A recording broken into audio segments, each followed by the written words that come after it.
Le titre, le président de la Sierra Leone en visite de travail et d'amitié au Burkina Faso, Julius Maada Bio, a été accueilli à l'aéroport par son homologue burkinabé, le capitaine Thomas Sankara.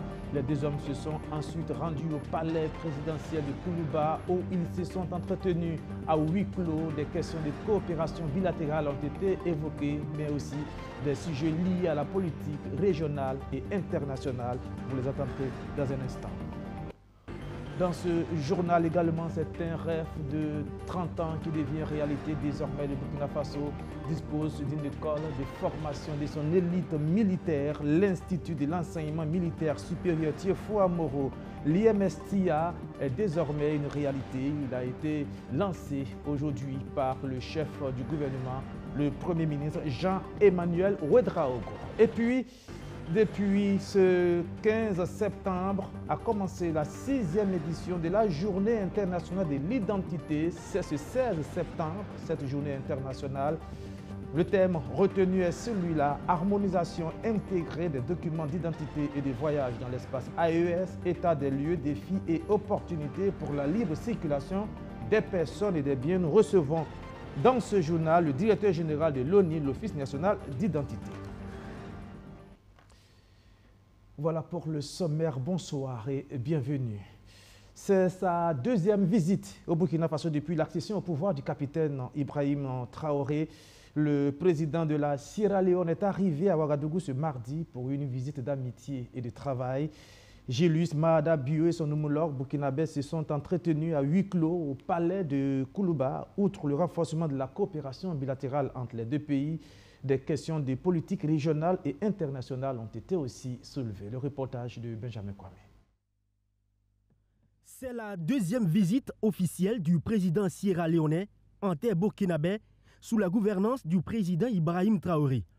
Dr Julius Maada Bio est accueilli chaleureusement par son homologue, le capitaine Ibrahim Traoré, à l'aéroport de Ouagadougou.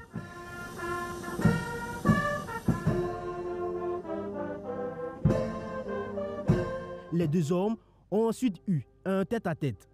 L'hôte du jour est à Ouagadougou pour une visite de travail. Oui, une visite de travail puisque le président sierra-léonais est aussi le président de l'autorité des chefs d'État et de gouvernement de la CEDEAO. Dr Julius Maada Bio rappelle que même si les pays de l'AES ne sont plus dans l'organisation sous-régionale, il est important de préciser que les deux organisations travaillent toujours ensemble pour le développement des différents États. Certains semblent penser que nous sommes divisés parce que le Burkina Faso et les pays de l'AES ont quitté la CEDEAO, mais je peux vous dire que ce n'est pas le cas. Nous travaillons ensemble pour atteindre le développement. Et je suis là aujourd'hui pour me montrer solidaire envers le peuple burkinabé, pour lui dire qu'il n'est pas seul et que nous allons travailler ensemble à retrouver la paix. Nos pays sont en développement et nous devrons œuvrer à atteindre ce développement parfait. Et également, je peux vous dire que j'ai moi aussi été dans cette situation. J'ai été militaire également et président comme lui. Et j'ai pu rétablir la paix dans mon pays. Et la paix, c'est ce que recherche le peuple burkinabé, avec à sa tête son leader, le capitaine Ibrahim Traoré, engagé fortement contre les groupes terroristes. Julius Maada Bio le sait, c'est pourquoi en son nom propre et au nom de l'institution dont il assure la présidence, il réitère son soutien aux côtés du peuple burkinabé afin de venir à bout de ce mal pernicieux. Et vu la situation sécuritaire que le peuple traverse, nous pouvons dire que nous ferons tout ce qui est possible pour que le monde entier sache ce qui se passe réellement au Burkina Faso. Et en tant que pays de l'Afrique de l'Ouest, nous sommes tous une même famille et nous devons régler nos problèmes en famille.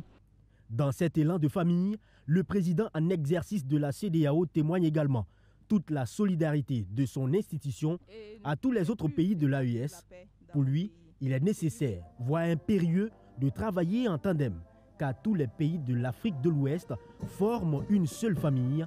C'est en cela que la paix tant recherchée sera effective.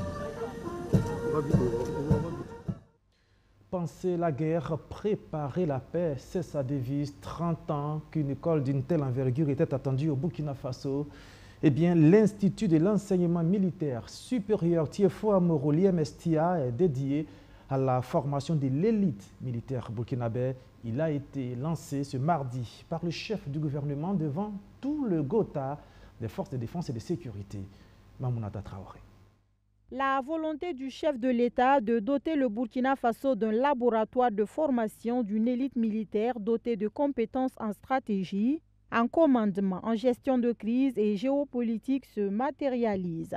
À compter de ce 16 septembre, le pays des hommes intègres s'inscrit dans la formation militaire endogène de haut niveau, et ce grâce à l'Institut de l'enseignement militaire supérieur Tiefo Amoro Iemesta.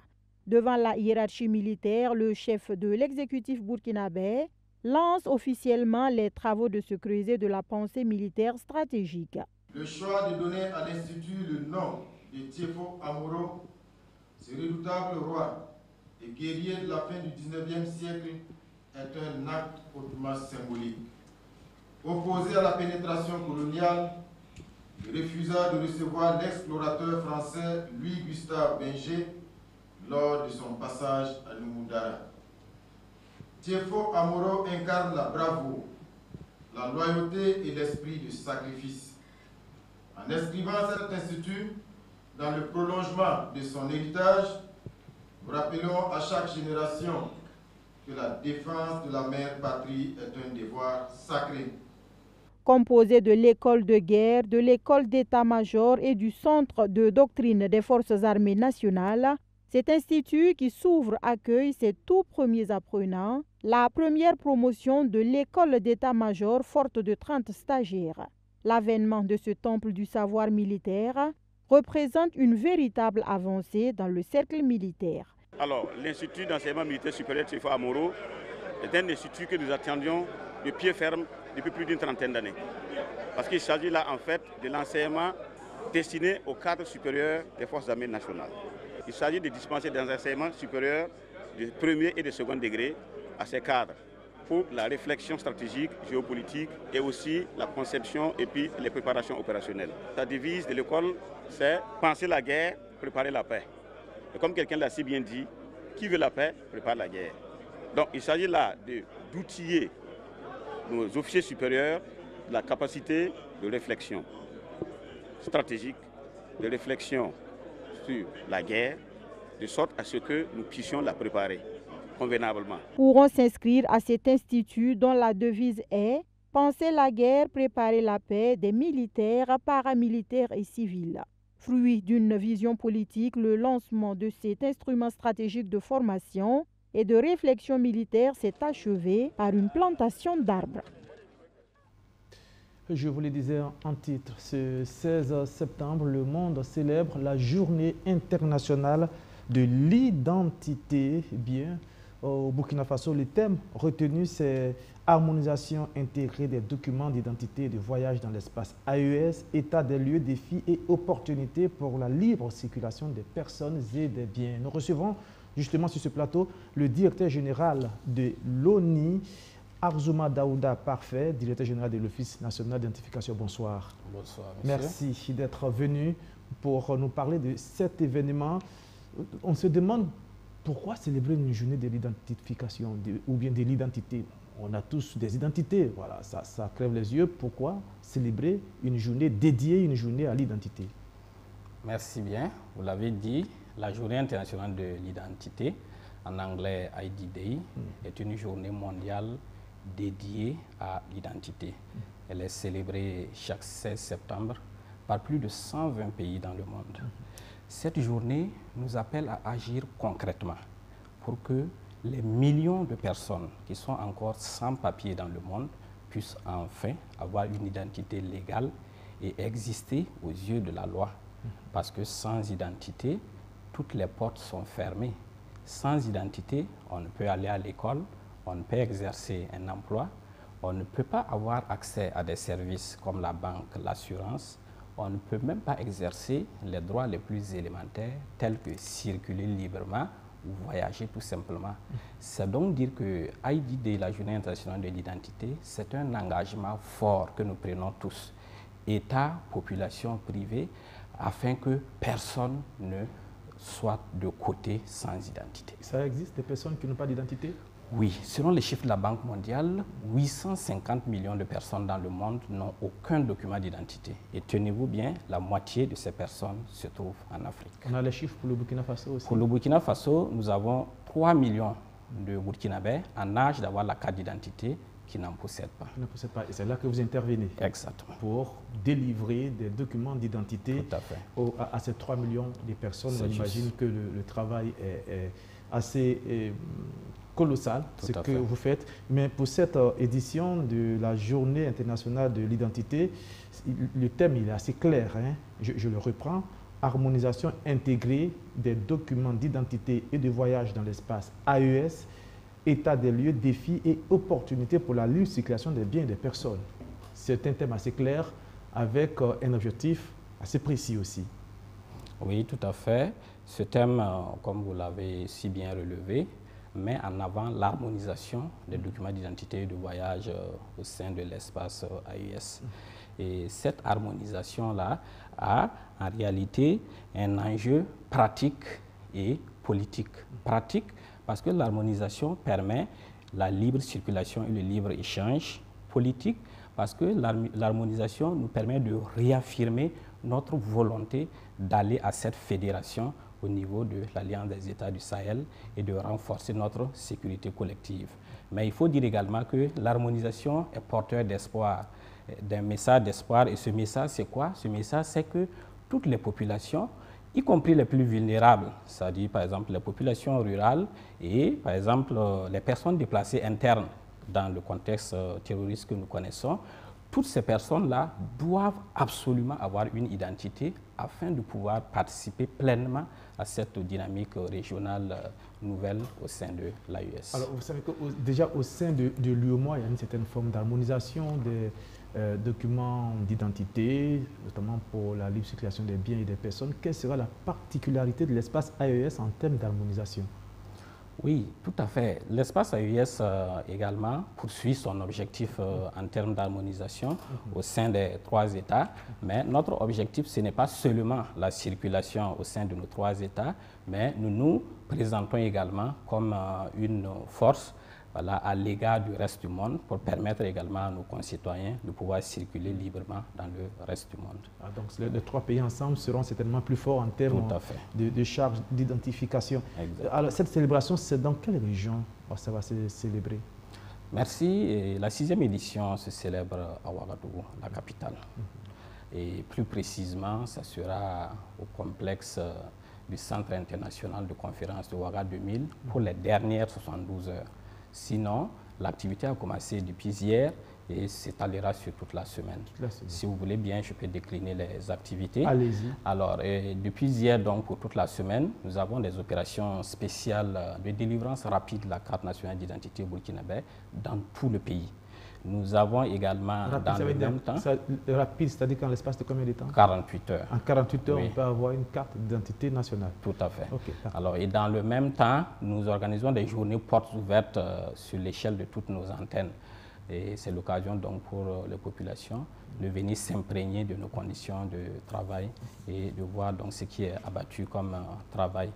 Alors, les dernières 72 heures commencent demain. Et déjà demain, nous allons installer un site d'enrôlement, la carte nationale d'identité burkinabé, au niveau du Centre international de conférence de Ouaga 2000. Les populations donc peuvent venir se faire enrôler et obtenir rapidement leur carte d'identité. Et dans le même temps, pendant les 72 heures, vont s'ouvrir des expositions de l'ONI et de ses acteurs. C'est l'occasion pour les populations de venir voir les dernières innovations en matière d'identification et également les bonnes pratiques en la matière. Nous avons également parallèlement 2 journées de panel qui vont rassembler les experts, les institutions et pays de l'AES pour réfléchir un peu et dégager l'état des lieux de notre identification par pays, voir un peu quels sont les défis et les opportunités qui s'offrent à nous en matière d'identification.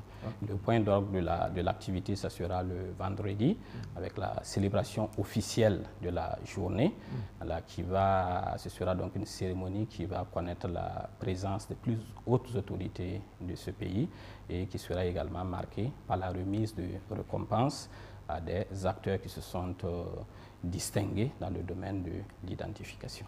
Là, nous sommes en train de finir. Revenons au Burkina Faso. Est-ce que aujourd'hui, en dehors de ces jours de célébration, est-ce qu'il est aisé de se procurer une carte nationale d'identité? Et où? Et en combien de temps maximum? Justement, c'est là l'intérêt de la journée, parce que, tenez-vous, l'Office national d'identification, nous sommes présents dans toutes les 13 régions du Burkina et nous avons plus de 400 sites d'enrôlement à travers tout le pays. Nous sommes pratiquement aux portes des citoyens et nous faisons des opérations spéciales souvent dans les hôpitaux, dans les domiciles, dans les lieux publics. Et justement, on se demande pourquoi à ce jour, il y a encore des Burkinabés qui n'ont pas de carte d'identité. C'est l'intérêt de cette journée qui va constituer une halte pour réfléchir et voir est-ce que c'est notre système d'identification qui pêche en termes d'accessibilité? Et si c'est le cas, on va écouter tous les acteurs et on va justement pouvoir corriger. Sinon, actuellement, l'offre de délivrance de carte d'identité est là et réelle sur le terrain.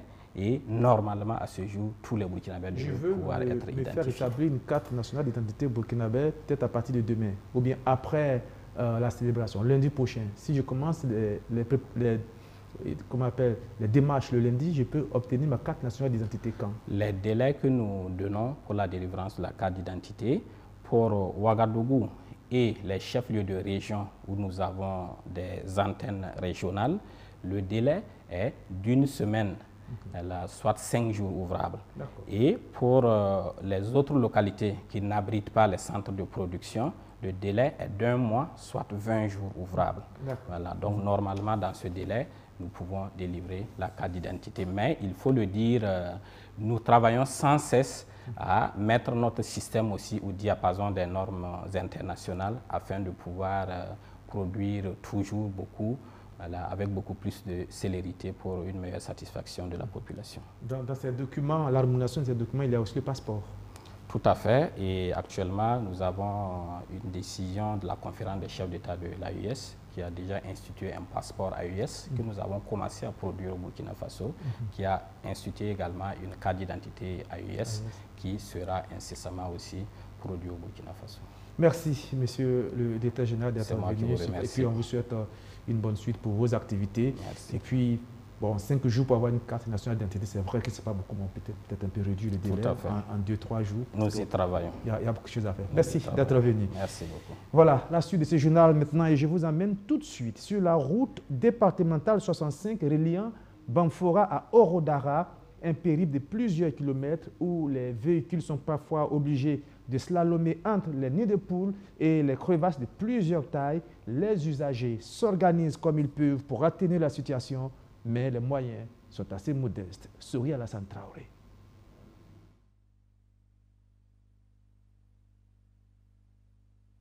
Circuler sur la route départementale 65 ralliant Banfora-Mangoudara relève, et ce depuis plusieurs années, d'un véritable parcours de combattants. À chaque saison de pluie, les usagers doivent affronter bourbiers, ralentissements et parfois même des accidents de circulation. Il faut dire que l'état de la voie là, c'est devenu, on va dire, 2 fois pire. C'est impraticable même. C'est parce qu'il n'a pas plu. S'il avait plu cette année, la route serait coupée. Nos VDP, nos soldats, ne pourront même pas être évacués en cas d'accident. N'en parle pas de nous, la population civile. Il y a eu au moins 4 naissances dans les ambulances en route vers le CHR de Banfora. Seulement 2 de ces enfants ont survécu. Face à cette situation, les populations se sont mobilisées.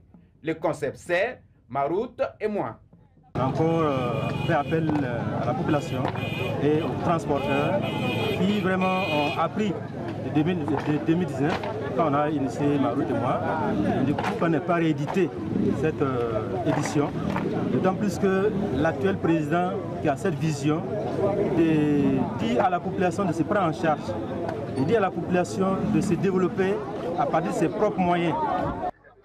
Nous sommes dans un contexte de district sans CMA. Donc il y a beaucoup de malades que nous évacuons au niveau du CHR de Banfora pour de meilleures prises en charge. Et quand la route est bonne, en tout cas, on gagne dans le délai pour la prise en charge. En tout cas, l'initiative de ce matin, elle est très salutaire, elle est très louable. Pour les initiateurs, il ne s'agit pas seulement d'une action ponctuelle, mais d'un plaidoyer en faveur d'une meilleure prise en compte de cette voie dans les politiques publiques. Nous savons que c'est un bien public, ça n'appartient pas à une personne, ça appartient à tout le monde. C'est pourquoi notre souhait, c'est vraiment d'avoir une main tendue. Nous déjà, nous sommes mobilisés, mais nos forces ne peuvent pas. Nous souhaitons vraiment de l'aide pour pouvoir réhabiliter cette voie-là. Si cette route est coupée de la position frontalière que nous avons, elle sera coupée aussi du Burkina Faso. Selon le recensement de 2019, la commune de Mangodara comptait 67 578 habitants qui empruntent régulièrement cet axe. 10 formations sanitaires de la commune de Mangodara, 2 de Tchefora et une de Sidiradougou empruntent la RD 66 pour rejoindre le centre hospitalier régional de Banfora. En 2019, le gouvernement a réhabilité la RD 65 pour un coût de 2 milliards de francs CFA. Mais pour les populations, seul le bitumage de la route permettrait de mettre fin durablement à leur souffrance. Et peut-être que la route départementale 65 pourrait bénéficier des services de l'initiative présidentielle Faso Mebo dans les mois et les semaines à venir. Pour l'instant, les contributions continuent d'affluer sur place. La Mabusig apporte 150 tonnes de ciment, 80 tonnes de granit concassé et 80 tonnes de sable. Majid Bakwa. Un camion prêt à être déchargé sur le site de l'initiative présidentielle Faso Mebo à Bobo Dioulasso.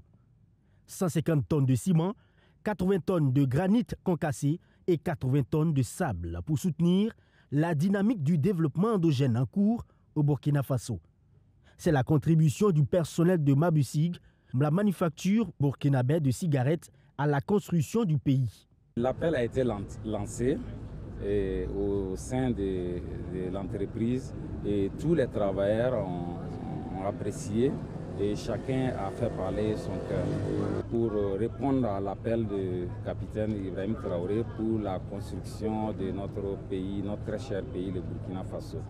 L'initiative du président Ibrahim Traoré, elle est salutaire, elle est louable, elle vient à point nommé et résoudre un tant soit peu les défis de la voirie et tant d'autres. Après la remise du don, la délégation de la Mabusig se mue en ouvrier pour accompagner les travailleurs sur ce site de l'initiative présidentielle Faso Mebo. Dans une ambiance décontractée, elle participe à la confection des pavés destinés à embellir les rues de Bobo Dioulasso. Ces agents de la Mabusig témoignent ainsi leur patriotisme et leur solidarité dans le cadre de l'embellissement des grandes villes du Burkina Faso. On passe à une autre forme de contribution pour le fonds de soutien patriotique. Cette fois-ci, c'est l'Union nationale des commerçants et exportateurs d'Anacard qui a décidé d'apporter 25 millions de francs CFA. Ismaël Koudou, Claudine Sanou, Majid Bakouan, reportage. 25 millions de francs CFA, c'est la contribution de l'Union nationale des commerçants et exportateurs d'Anacard à l'effort de guerre. Le chèque est remis ici au secrétaire général de la région du Guirico. Ce geste est une manière pour les acteurs de la filière Anacard de contribuer à l'effort collectif de lutte contre le terrorisme. Nous sommes venus répondre à l'appui du président du Faso dans le but de lutter contre le terrorisme. C'est pourquoi l'Union nationale des commerçants et exportateurs d'Anacard a cotisé la somme de 25 millions pour soutenir le fonds de soutien patriotique. Ces ressources ont été mobilisées grâce aux cotisations de leurs membres. Et ils se sont fondés d'abord sur l'appel patriotique donc, du chef de l'État et ensuite sur le fait qu'il est important donc, de contribuer à ce que la paix et la quiétude, la sérénité reviennent dans notre pays afin qu'ils puissent donc mener à bien leurs activités. Pour le secrétaire général de la région du Guirico, ce soutien constitue un apport important dans la dynamique de reconquête du territoire. Au nom de Madame le gouverneur et devant l'assemblée des membres donc, de la délégation spéciale, parce que nous voudrions prendre ces membres-là à témoin de l'effort consenti, du sacrifice consenti, parce qu'il a fallu forcément beaucoup d'efforts et beaucoup de sacrifices pour pouvoir mobiliser ces fonds-là. Et aussi la fierté qui est nôtre de recevoir ces membres-là, les membres de cette union-là, parce que répondre favorablement à l'appel du président est une chose, venir avec une somme aussi consistante en est une autre. Et pour nous, il s'agit de la preuve donc de leur engagement aux côtés des premiers responsables de notre pays. Abraham Sondo invite les acteurs des autres filières à emboîter le pas à ceux de l'anacarde. Les efforts conjugués conditionnent la victoire sur la crise sécuritaire, voix de ces commerçants et exportateurs d'anacarde. Dans un tout autre registre maintenant, on parle d'agriculture, suivi de la campagne cotonnière. Le ministre en charge du développement industriel a visité un champ dans le village de Yegueresso. Vous allez le voir, les plants de coton ont plutôt fière allure. Reportage Magid Bakwa. Des cotonniers porteurs de fleurs et de capsules. Nous sommes dans le champ de Alfred Sanoa Yegueresso, à quelques encablures de Bobo Djoulasso. Producteur modèle et membre de la société coopérative Boudaoui, il a consacré 10 hectares de ses terres à la culture du coton pour la campagne agricole 2025-2026. Sur cette superficie, le producteur compte récolter près de 15 tonnes de coton. Depuis j'ai commencé à préparer le champ au mois de mai. J'ai suivi les conseils des techniciens de la Sofitex. Les semis ainsi que le traitement des parasites se sont déroulés aux dates indiquées par les techniciens. C'est ce qui m'a permis d'atteindre ce niveau. Ce 15 septembre, le producteur reçoit la visite du ministre chargé du développement industriel et de l'artisanat. Accompagné des premiers responsables de la Sofitex, Serge Poda est venu encourager le producteur pour sa bravoure. Les visiteurs du jour sont impressionnés par la bonne physionomie du champ de ce brave producteur. De ce que nous venons de voir et des rendements qui sont attendus, il y a de l'espoir. Le gouvernement a pris des mesures, nous restons engagés à leur côté, aux côtés de la société elle-même, la Sofitex, afin que ce secteur cotonnier puisse toujours donner son lustre d'attente et puisse contribuer à la nouvelle vision impulsée par le chef de l'État, le camarade capitaine Ibrahim Traoré.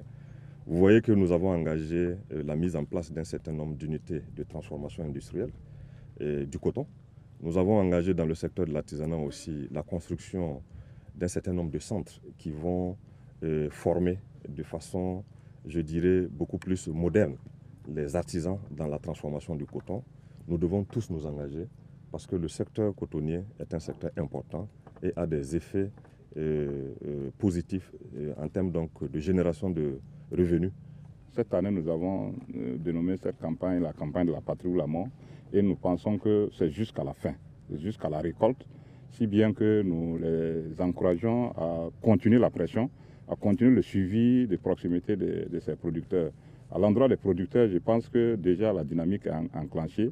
Il faut que ces producteurs continuent dans la veille avec les traitements jusqu'à la fin. Cette campagne s'inscrit dans le cadre de la redynamisation de la production cotonnière au Burkina Faso. Plus de 58 000 tonnes de coton sont attendues pour la campagne agricole 2025-2026 dans la région cotonnière de Bobo Dioulasso. Comment se porte le protocole de collaboration entre le groupement d'intérêt public du Programme national de volontariat au Burkina Faso, GIP, PNVB, et les organisations de la société civile? Visiblement pas bien. La question était au centre d'une rencontre d'échange entre les deux parties afin de proposer des pistes de solutions. Océane d'abonnés. Ces responsables des OSC, organisations de la société civile, avaient pris des engagements clairs vis-à-vis du programme national de volontariat au Burkina Faso. À l'heure du bilan, le constat est sans appel. Plusieurs OSC, censés être les relais régionaux du programme, n'ont pas joué leur rôle. Ni locaux mis à disposition, ni accompagnement des antennes régionales, encore moins d'implication dans la mobilisation ou la supervision. Tous ces manquements ont été constatés au cours d'une tournée réalisée par la direction générale. Après 5 mois de tournée, la direction du programme a réuni ses OSC pour tirer la sonnette d'alarme et envisager des solutions. Les résultats ne sont pas satisfaisants. Voilà, parce qu'il y a une convention de collaboration qui existe entre ces OSC et nous, notre département. Et quand on a évalué cette convention, en tout cas de mon point de vue, les résultats ne sont pas satisfaisants. C'est pourquoi nous avons souhaité cette rencontre-là. Nous mobilisons des volontaires nationaux qu'on déploie sur le terrain. Aujourd'hui, avec donc la révolution progressiste populaire, nous sommes en train, en tout cas, de travailler de sorte que on diminue, il faut le dire, le volontariat bureaucratique pour, en tout cas, aller vers le volontariat utilitaire en mobilisant nos volontaires sur le terrain. Les représentants des OSC, eux, reconnaissent les retards, mais pointent du doigt le manque des ressources. Cet atelier, nous l'attendons vraiment parce que depuis un certain temps, il y a des difficultés au niveau des différentes régions. Et on attend vraiment cet atelier pour qu'on puisse vraiment voir dans quelle mesure relancer la mobilisation des volontaires au niveau de différentes régions. Je sais qu'il y a des partenaires qui soutiennent le programme. C'est vraiment de nous permettre de rentrer en contact avec ces différents partenaires-là pour qu'ensemble on essaie de voir comment nous accompagner pour que puisse... Parce qu'en fait, c'est nous qui devons mobiliser les volontaires au niveau de chaque région. Mais, comme je vous le disais, le manque de moyens financiers constitue un handicap pour nous. Le groupement d'intérêt public du programme national de volontariat au Burkina Faso veut désormais passer de la parole aux actes. Les responsables espèrent qu'au terme de cette rencontre, ils puissent formuler des recommandations pour la bonne marche du programme. Depuis plusieurs années, le club des jeunes de la Banque des finances du Burkina Faso organise des séances de sensibilisation pour renforcer les capacités de ses membres. L'exercice en date dernièrement a concerné l'éthique et la déontologie dans le secteur financier. Plus d'explications, Nouriane Wandaogo, Archimède Boy. Pour la 5e fois, le club jeune de la Banque et des finances du Burkina Faso, JBF, tient sa session de masterclass au profit des acteurs du secteur financier. La thématique tourne cette fois-ci autour de l'éthique et de la déontologie. Donc nous sommes partis effectivement du constat, comme vous l'avez dit, que le secteur des finances manquait de ce type d'association de jeunes. Et également avec l'évolution que connaissent ces différents secteurs, nous nous sommes dit qu'il était important que nous jeunes qui sommes amenés demain à être les dirigeants de ces secteurs, de nous mettre ensemble, de fédérer donc nos forces et de pouvoir contribuer à former une jeunesse beaucoup plus aguerrie pour pouvoir jouer le rôle qui est le sien dans le futur proche. Le financier doit inspirer confiance à l'usager qui lui confie la gestion de son argent. C'est pourquoi, soutient le parrain de cette édition, il doit incarner les valeurs cardinales d'éthique. Lorsque vous regardez tout ce qu'il y a eu comme scandale dans le monde, au fond, vous regardez, il y a plein de raisons qui sont données, mais il y a toujours un manquement, il y a eu toujours des manquements à l'éthique. Donc, comme j'ai dit, on ne peut pas créer de la valeur à long terme. Peu importe l'institution, vous ne pouvez pas créer de la valeur à long terme si vous ne faites pas avec l'éthique. Donc l'éthique fait partie de, comme j'ai dit toujours, l'éthique constitue l'ADN de toute culture organisationnelle. Donc sans éthique, vous n'irez pas loin. Cette activité bénéficie de l'accompagnement du secrétariat permanent de la modernisation de l'administration et de la bonne gouvernance, structure destinée à la moralisation de l'administration publique burkinabé. L'État et les banques, c'est une grande passerelle. Donc que des jeunes acteurs de ce domaine très sensible, très stratégique pour l'État, veuillent vraiment se former, se sensibiliser, s'imprégner sur les questions de déontologie et d'éthique. C'est tout naturel que le secrétariat permanent de la modernisation et de la bonne gouvernance puisse les accompagner, donc au-delà de la diversité des questions d'éthique. En perspective, le club jeune de la Banque et des finances du Burkina Faso prévoit une activité visant à outiller ses membres sur les différents métiers de la finance. Objectif, les rendre plus performants dans l'exercice de leurs fonctions. Et c'est la fin de ce journal. Merci de l'avoir suivi et merci encore une fois de votre fidélité renouvelée. On se retrouve donc demain à la même heure, toujours avec le même plaisir. Bonsoir.